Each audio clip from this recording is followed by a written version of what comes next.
Grace to you and peace from your Lord and Savior, Jesus the Christ. As a test, you got to give me my text. So we're going to recite it together, I think. Psalm 23 starts off with, "The Lord is my shepherd." Now, in verse 4, it starts off, and maybe we can just say it together. "Yea, though I walk through the valley of the shadow of death, I will fear no evil, for thou art with me, thy rod and thy staff, they comfort me." That's good. Back in the days when there were shepherds in Israel, there was a little book written about, in fact the title was, "My Shepherding Days in Galilee." And the writer was an actual shepherd back there in Galilee, and in those days when there was a little less turmoil back there. And this is the picture that he describes. When in the morning they go up to the plateaus where the grass is green and the waters are flowing, and in the evening they come back down. And to get back to the sheep pen, they have to go through a little ravine. And so as the shepherd was leading them back, it started to get dark. And you know, when dusk falls and it becomes a little bit foggy, a little bit perhaps, and the sheep are coming down into this narrow, deep ravine where the sun is no longer shining, and now they're getting a little anxious, a little afraid, a little bit of fearful of the dark. And they hear the shepherd's voice, and they come close to the shepherd, and they press against the shepherd, and as they go through this dark place, this valley of the shadow. And as they press toward the shepherd, they feel his legs, they see his they sense his rods and his staff, and they hear his voice, and they're comforted. They feel some strength there in his presence. And then the shepherd also, as he feels the sheep come closer to him, he feels also a pleasure because he's needed. He has a relationship with the sheep, and they with him, and they find a comforting place together until they arrive at the safety of the sheep pen. I'm going to do a little history lesson. The history of the people of this world. And you know, I don't think there's any time since the fall of man, Adam and Eve, and they've been kicked out of the garden, that there hasn't been some kind of crisis that happens in the lives of people. Crisis or fears or problems or life. Life happens. You probably see the bumper sticker, right? Life happens, with other words. If you look at the history, the people began to forget who God was. Trying to figure out how to, as years passed, they figured out how to appease the gods. They knew that somewhere there was a God. All the early ancient peoples had a religion of some sort or other, and they figure out how to manipulate gods. They had law codes, they had stipulations, and if you do these stipulations, then you could influence the god to give us what we want. That's pretty sad to lose that contact with God. God said, now's the time to go find someone. And he chose Abraham. Abraham was a worshiper of idols. He didn't deserve to be chosen, but he was just human. God said, let's go and choose Abraham. Abram, I want you to follow me, and if you follow me where I go, I will give you a land that you can call your own, and I will bless you. I will make your name famous among the peoples, and I will give you an inheritance. I will give you people in your family more than the stars, and I will bless the world through you. I'm amazed to say that Abraham said, okay, I'll do it. Because I have no children. What do I have to lose? I have a wife. We're both old, and God's going to give us children.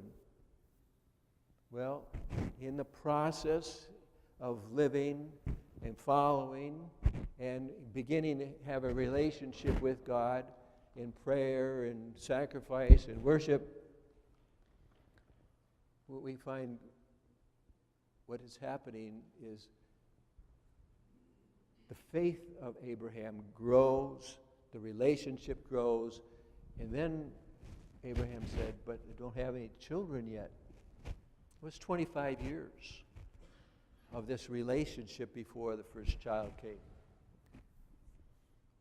Fast forward a little bit, 400 years. God has given the children to Abraham. And now they are a nation in Egypt.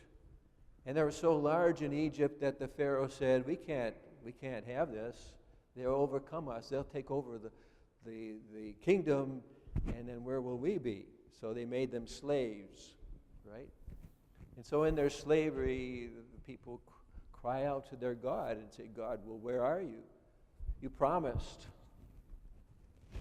You promised to be with us. Now we have this challenge, these challenges, and we're walking through this valley of slavery.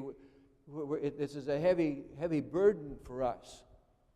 And God went out, found a shepherd in Midian. His name was Moses. Had run away from Egypt because he had murdered someone by protecting one of his Jewish brothers, Israelite brothers. And God said, Moses, I want you to go back to Egypt and lead my people out. Just like you're leading the sheep.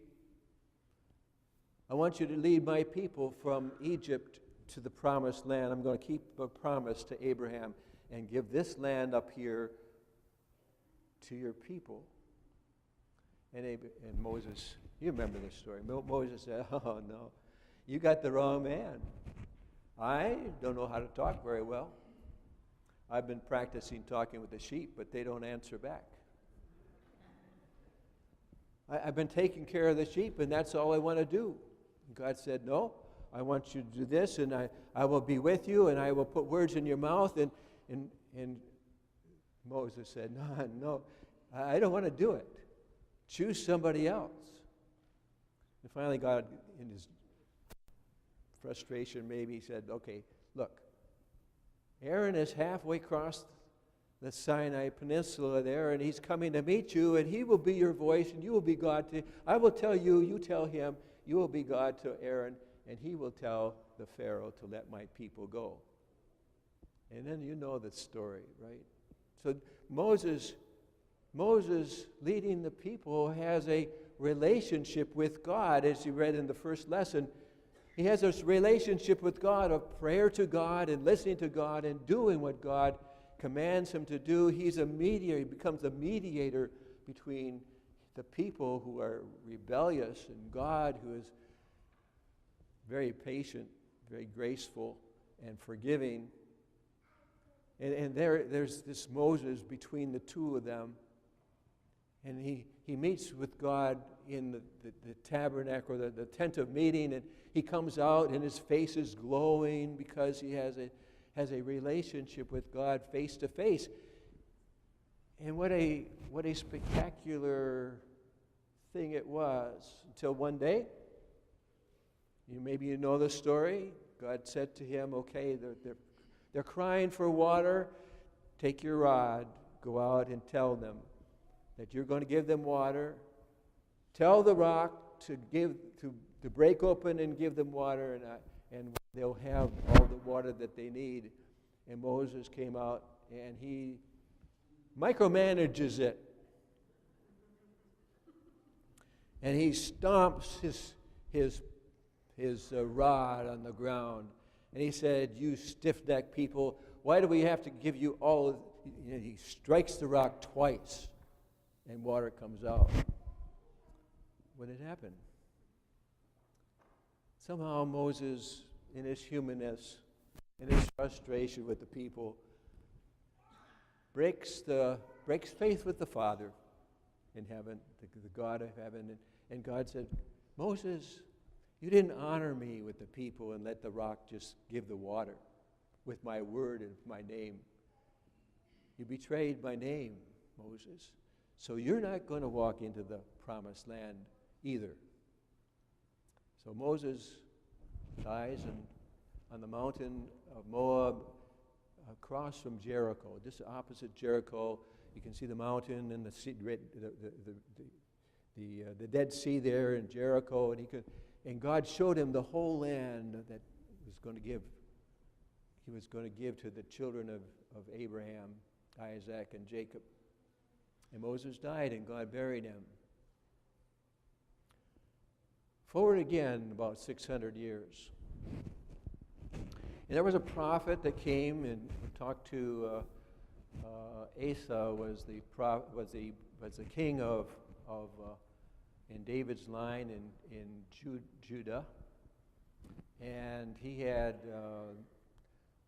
experience with God, and God helped him defeat a huge army.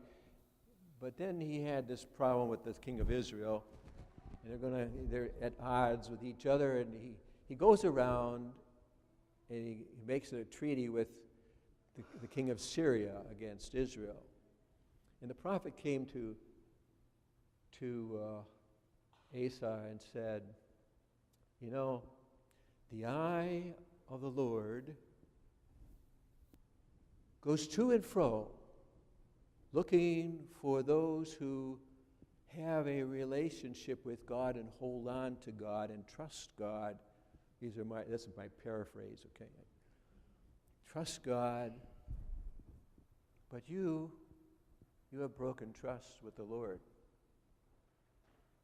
And a few years later, on the scene comes Elijah going to the king of Israel in the north, and that was Ahab and Jezebel, and they had led the people away from God to worship the gods of Jezebel, the Baals, the Astras, the male and female consort gods, and they said, these are your gods, Israel. And Elijah came, and you know the story, the Sunday school stories of Elijah and Mount Carmel, and how he brought fire from heaven, and God just ate up his offering and made a point. But Jezebel said, okay, you've killed 400 of my prophets, now I'm going to kill you. And Elijah, human, says, okay, I'm the last one. There's nobody else in Israel that loves God like I do. I'm the last one, and I'm going to die now. And he just goes out in the desert and he says, give up. He doesn't take any water with him. He doesn't take any food with him. He goes and he lays down under a broom tree. I don't know what a broom tree is. That doesn't sound very big. And not very much shade in the desert. He wants to die. The angel comes and said, eat this, drink this. And on the strength of that food, he walks 300 miles to Mount Sinai to talk with God. God said, what are you doing here, Elijah? What are you doing here? And he has this prayer relationship with God. And God gives him another vision. He said, go back and choose Elisha to follow you and do these things. And then God takes him in a fiery chariot up into heaven. He doesn't even die. That's Elijah. What were they trying to do, Elijah and Moses?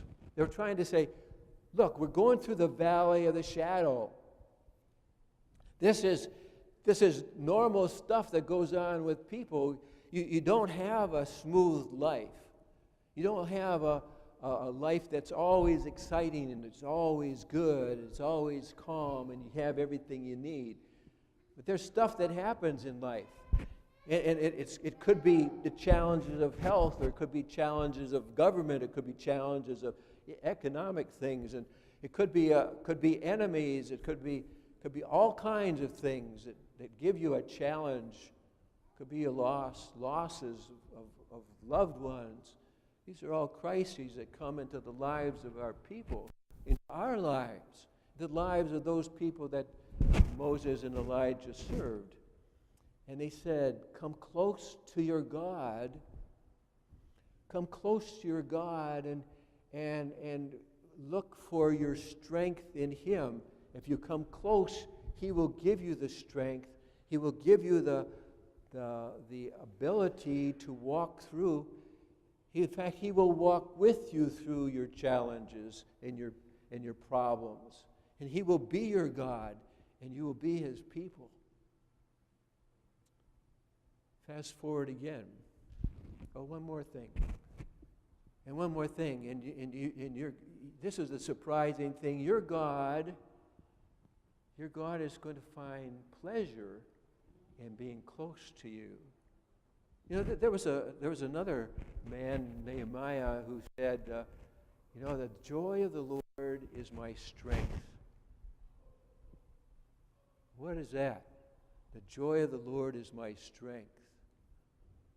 I think that means that when God is close to us and we're close to Him, He's smiling at us. He's happy to be with us. He has a feeling for us. He has a pleasure about us.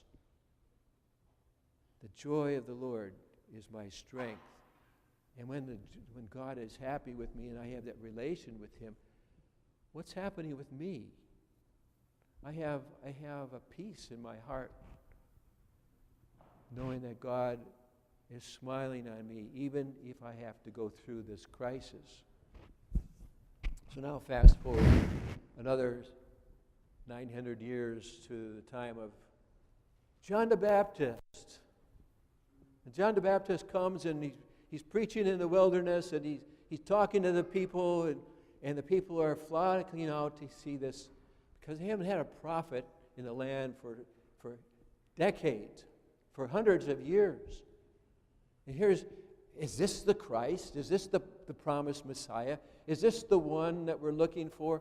And the people were hoping to get close to God. They were hoping that someone would come to help them, because now Judea was under the big thumb of Rome and pushing down on the people. They were subjected people. They couldn't make their own decisions. They didn't elect their own officers or government. The government was Rome. The pressures of the government pushing down. And they were looking for a Messiah, a son of David, who would overthrow Rome, right? Think about it. I want to give you. Think about what's the depth of their feeling? How can I give you that an idea of what that is? So I'm not going to be political about this, but I just want to use this as an illustration. What's happening in this process of choosing a president next year, this coming year? You got all these people that are candidates for office, and who has the most support? The ones who are not in office, the ones who are not the establishment, but the outsiders seem to have the more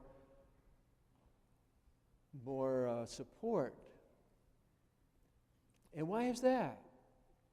And the outsiders are recognizing that the American people have some kind of anger that's going on here, an anger that says, look, the economy's bad, the jobs are not here, the impasse between Congress and President, and all this stuff is not happening for us.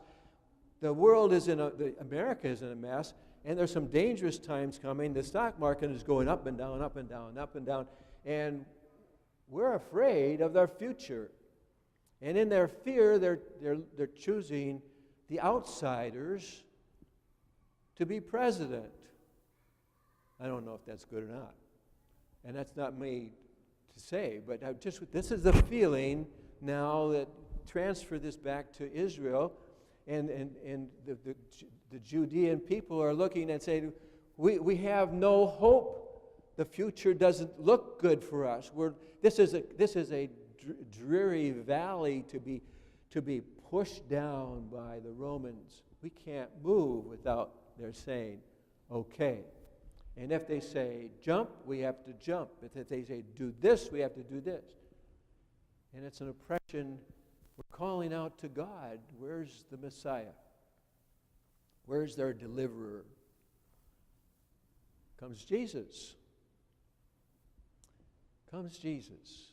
And Jesus now has to walk a real tight line between the ideas of we want a conquering Messiah.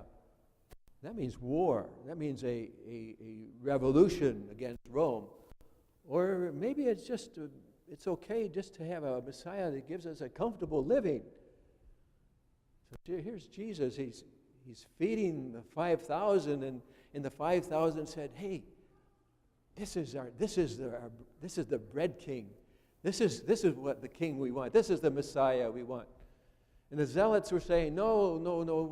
We want war with the Rome. We want to conquer them." And so Jesus said, "No, this is not the way this is not God's way. This is not God's plan. God sent me to be a savior from sin, from the worst type of valley that you walk through, the shame, the guilt that you have. You can't even approach God with your guilt. God is a holy God." And so Jesus tells the demons, "No, you can't tell people who I am." He tells the people that he heals, "Don't say anything. I'm going to heal you. I'm going to give you new ears, new limbs. I'm going to heal your sicknesses, but don't tell anybody, because I'm not that kind of a Messiah, a Savior." And so he has this prayer relationship with God, and has this relationship with his disciples, and he says, "Well, who do the people say I am?" And they say, "Well, maybe you're Elijah, or maybe you're one of the prophets that have come back to life." Jesus said to Peter, "Well, who do you say I am?" Peter said, "You're the Christ, the Son of the living God." Peter has an idea, but again, their idea was closely allied with the beliefs of the people. A conqueror. Didn't get it. So Jesus lays out the plan. He says, "Look, this is the plan that God has." He says, "I have to go to Jerusalem.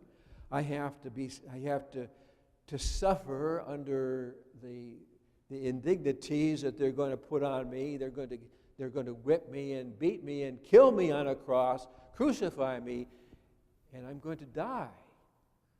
And after the third day I will rise again." They don't get it. They don't get it because they still have an idea he's going to be a conquering Messiah. So he goes up the mountain. He takes Peter, James, and John. He doesn't accept their anger. He tries to calm them down. Let's go up the mountain. We'll pray. And in this mountain, he's praying to God probably a long time because the disciple went to sleep. And then all of a sudden you have this change happening. The whole appearance of Jesus becomes white. He's not wearing a white robe like I am. He's wearing probably a tan-colored one. And it appearances becomes real brilliant white. This is a glorious picture. And then Moses and Elijah come and talk with Jesus, and they're surrounded by this huge, vast glory, this light, this shininess. And Peter wakes up. doesn't know what he's talking about. But what you see here is a glimpse of heaven, a glimpse of a God that is close to Jesus, that's answering his prayer. Jesus knows he's going to Jerusalem, and it's going to be a scary kind of thing. He's going to sweat blood about it in Gethsemane. He said, I know, I came to do your will, not my will. And as Moses and Elijah talked to him about his departure, which is his crucifixion and his ascension eventually, Jesus is strengthened. And then a voice comes. This is my son, my chosen one. Listen to him. And the disciples had no words in which they could tell anybody else about this vision they had seen. Down to the valley again, where they found another incident of illness or demon possession, and then Jesus is on the way to Jerusalem. And they do. Jesus walks the valley that we don't want to walk. Jesus walks the valley underneath the anger of God. God said, drink the cup of my wrath. Drink this cup. You want to walk through a valley of the shadow of death, you drink the cup of God's wrath. God's angry with sin in the world. Someone's going to have to get punished for all the sins. Jesus said, I'll take their place. I'll drink the cup. I'll die on the cross. He sweats blood in Gethsemane because he knows what God's going to do. God's going to turn his back. God's going to go away from me. God's not going to be close to me. He's going to go away from me, and I don't like it. And if it's possible, Lord, take the cup away from me. But not my will, your will be done. And he goes to the cross, and he dies. You know, there's another man on a cross, crucified with Jesus, a thief. And he watches. He's watching. He's thinking about his own life and the worthless life that he's lived, and the wasted life that he's lived, and all the bad things that he's done. And he looks at Jesus, and he sees the love of Jesus from the cross to his mother. He sees the love of Jesus and the forgiveness that he offers his killers, the soldiers, the people, the Sanhedrin that condemned him to death. And as he looks at that, he says, Jesus, remember me when you come into your kingdom. And Jesus said, today you will be with me in paradise. Jesus, with the thief, two people on two crosses next to each other. One is God, close to the thief, and helps him walk through the valley to life. You and I are in the valley. Don't know what's going to happen in America in the days coming. Maybe the people are saying depression and a worse time that we've ever seen. We've never experienced that in America, in our generation. We don't know what's coming. But one thing we know.